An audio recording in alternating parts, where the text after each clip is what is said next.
So have you seen, you've covered that really I think, but have you found that certain therapies have been more popular than others? Are there some that you would like to see promoted more widely, for example?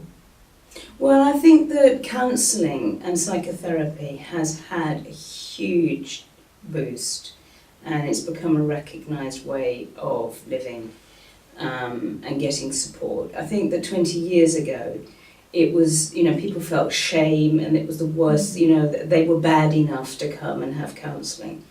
Do you know, the 20, 30-year-olds ring up and say, I think I need a bit of help, So, that really has changed people's attitude.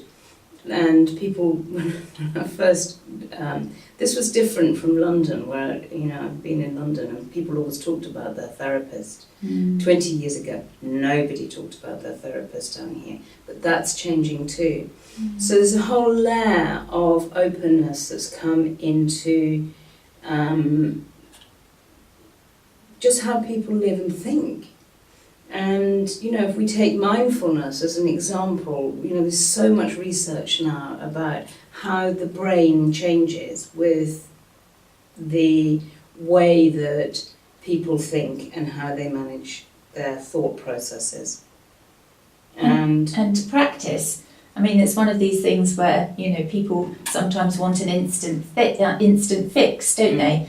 But actually these things take practice, which is very interesting in terms of the human mind. You can practice this. Well, I'm a formative psychologist and work with Stanley Kellerman, and he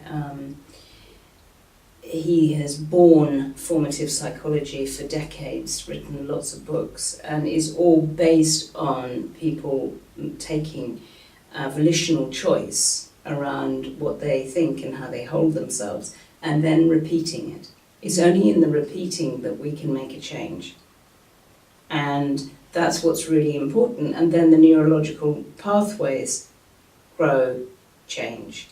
So then our immediate response isn't, say, panic to something, but actually we can put a container in, stop, manage ourselves, and make an action rather than reacting. So there's so much more is known about how these work for people physiologically.